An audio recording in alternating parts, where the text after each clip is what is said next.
Assalamualaikum warahmatullahi wabarakatuh. Hai anak-anak, apa kabar? Bersyukur kepada Allah kita masih dipertemukan dalam materi pembelajaran kali ini. Salat dan salam semoga tercurah untuk baginda kita tercinta Nabi wa Habibanna Rasulullah SAW. Tetap semangat ya, dan jangan pernah bosan untuk belajar. Pada kesempatan ini, kalian akan belajar dengan Ibu Budiati. Kalian boleh memanggil Ibu Budi saja. Adapun yang akan kita bahas kali ini ialah mengenai makna zakat dan macam-macam zakat. Tujuannya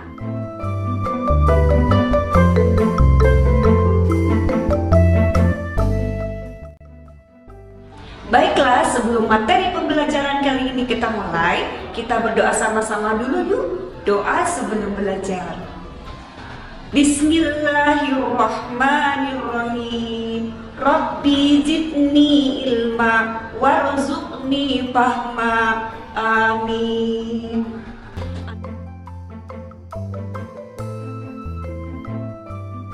Anak-anakku, tentunya kalian sudah sering mendengar tentang zakat. Bahkan kalian sudah sangat mengenalnya. Iya, tentu, karena zakat merupakan rukun Islam, yaitu rukun Islam yang ketiga. Sesuai dengan firman Allah di dalam Al-Quran, surat Al-Baqarah ayat ke-43. Yuk kita baca sama-sama. A'udzu billahi minasyaitonir rajim. Bismillahirrahmanirrahim. Wa aqimus salata wa atuz zakah warqa'u ma'ar raki'in. Shadaqallahul azim. Aku berlindung kepada Allah dari godaan setan yang terkutuk dengan menyebut nama Allah yang Maha Pengasih lagi Maha Penyayang. Dan diri kata salat, bayarlah zakat, dan rukulah beserta orang-orang yang ruku. Maha benar Allah dengan segala firman-Nya. Zakat menurut bahasa berarti membersihkan, sedangkan menurut istilah berarti mengeluarkan sebagian dari harta tertentu yang sudah mencapai nisab. Jadi, sebagian harta tertentu yang wajib dikeluarkan oleh umat Islam untuk diberikan kepada orang-orang yang berhak.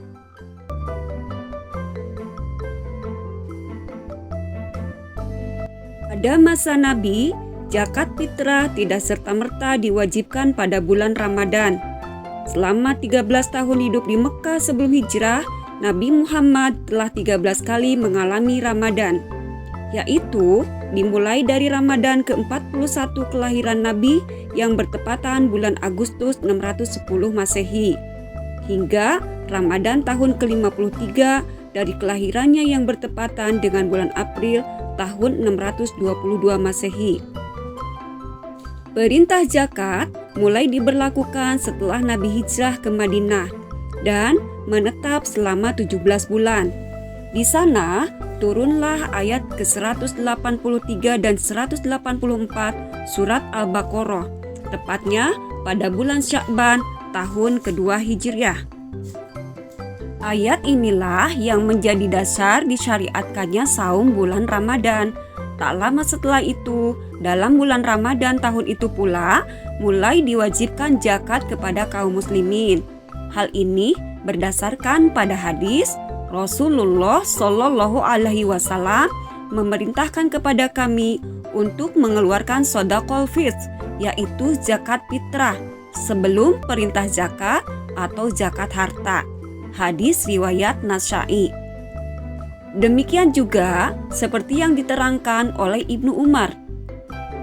Dari Ibnu Umar, sesungguhnya Rasulullah Shallallahu Alaihi Wasallam telah mewajibkan zakat fitrah pada bulan Ramadan atas orang-orang sebesar 1 syak kurma atau 1 syak gandum. Wajib atas orang merdeka, hamba sahaya, laki-laki dan perempuan dari kaum muslimin. Hadis riwayat Muslim.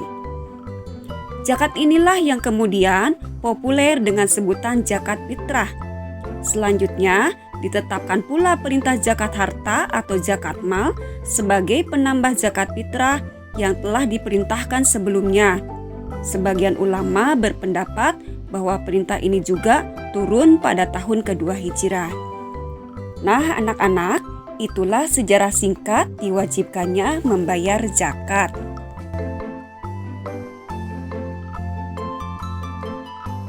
Adapun macam-macam zakat, yaitu satu zakat fitrah, yang kedua zakat mal.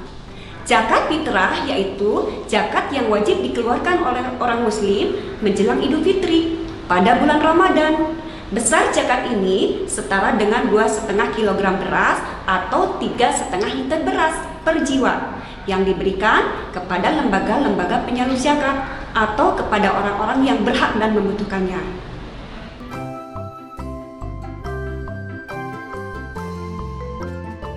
Anak-anak, orang yang wajib mengeluarkan zakat disebut muzaki. Adapun syarat-syarat muzaki adalah sebagai berikut. 1. Beragama Islam, laki-laki dan perempuan, sejak usia bayi, anak-anak atau usia lanjut. 2. Memiliki penghasilan yang cukup untuk kebutuhan sehari-hari. Zakat fitrah untuk anak-anak menjadi tanggungan orang tua mereka. Jadi, anak-anak pun wajib mengeluarkan zakat, tapi yang membayarnya adalah orang tua. 3. Orang itu masih hidup sampai akhir Ramadan. Nah, bagaimana kalau sepas akhir Ramadan sudah meninggal? Berarti tidak wajib membayar zakat.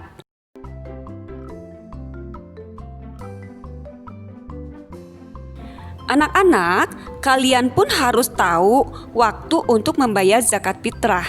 Karena membayar zakat fitrah ini tidak ada setiap bulan, jadi hanya ada pada bulan Ramadan saja. Adapun waktu yang boleh untuk membayar zakat fitrah bagi kaum muslimin adalah sebagai berikut. 1. Waktu jawaz atau waktu yang boleh, yaitu pada awal Ramadan sampai dengan akhir Ramadan. 2. Waktu yang wajib, yaitu dari terbenam matahari akhir bulan Ramadan sampai menjelang sholat sunat Idul Fitri. 3. Waktu yang sunnah atau yang lebih utama, yaitu sesudah sholat subuh akhir bulan Ramadan sampai sebelum sholat sunat Idul Fitri. Nah, ini bagi orang-orang yang sebagai amilin, biasanya pada subuh hari itu mereka memberikan zakat kepada orang-orang di sekitarnya, yaitu orang-orang yang betul-betul sangat membutuhkan. 4. Waktu yang makruh, yaitu sesudah sholat Idul Fitri. Jadi kalau zakatnya diberikan pada sesudah sholat Idul Fitri, itu bukan zakat lagi disebutnya, tapi sodako. Nah, kalian harus mengetahui ya, bagaimana supaya kita memberikan zakat itu memberikan yang lebih utama.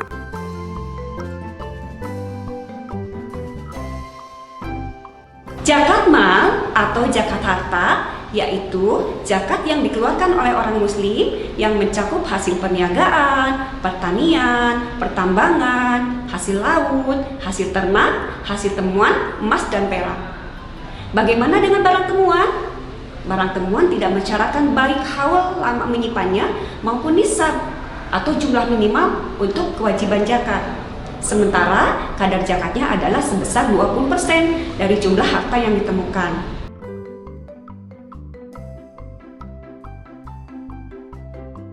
Syarat wajib zakat mal, 1. Memiliki harta adalah orang Islam.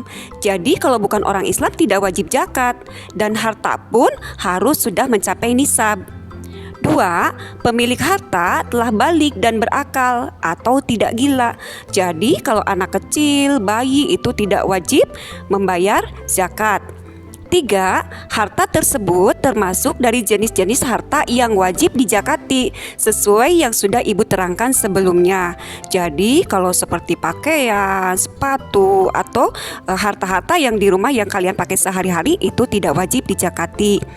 4. Harta tersebut telah mencapai 1 tahun.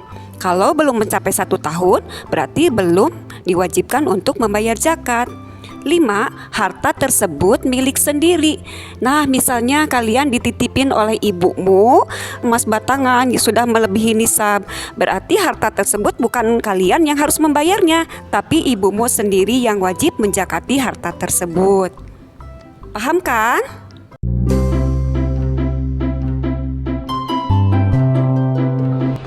Masing-masing jenis harta memiliki perhitungan sendiri-sendiri. Untuk hewan ternak seperti sapi, kuda, kerbau memiliki nisab 30 ekor. Artinya, setiap orang yang memiliki sapi, kerbau, kuda yang sudah memiliki 30 ekor dan selama 1 tahun, mereka wajib mengeluarkan zakat.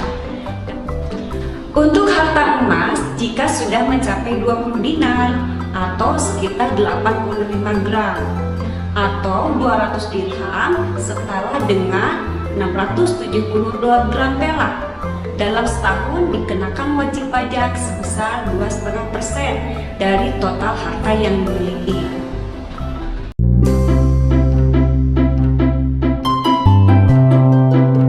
Baiklah anak-anak, setelah ibu menjelaskan makna zakat dan macam-macam zakat dan kalian pun sudah paham benar, nah berarti di dalam semua itu kita harus tahu hikmah berzakat. Apa saja hikmah berzakat itu? Yaitu 1. Membersihkan harta dan jiwa pembayar zakat dari sifat kikir, tamak, atau rakus. Alhamdulillah ya, kita setiap tahun membayar zakat. Atau orang tua kalian yang banyak hartanya tentunya selalu membayar zakat. 2. Membantu orang yang kesusahan atau kesulitan dari segi ekonomi. Nah, ini tentunya di tetangga kita, sekitar kita, banyak orang-orang yang kesusahan. Jadi sebelum kepada orang yang jauh, yang dekat dulu kita memberikan zakatnya. 3. Mendorong manusia untuk berjiwa sosial dan peduli kepada sesama.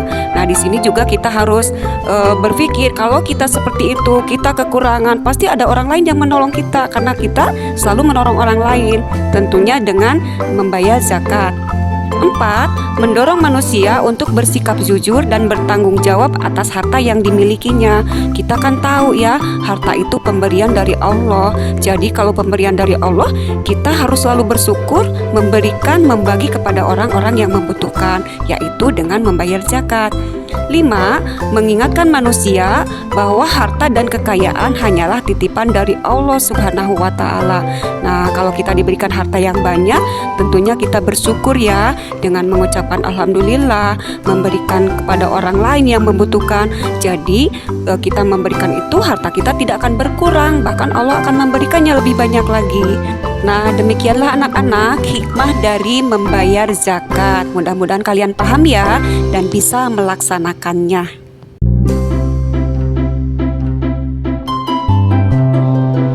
Baiklah, terakhir ibu kasih tugas menghafalkan makna zakat dan macam-macam zakat ya, supaya kalian lebih memahami lagi.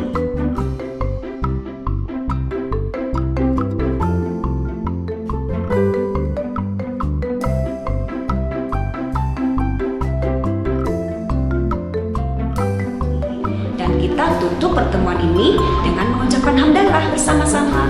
Alhamdulillahirabbil alamin. Assalamualaikum warahmatullahi wabarakatuh.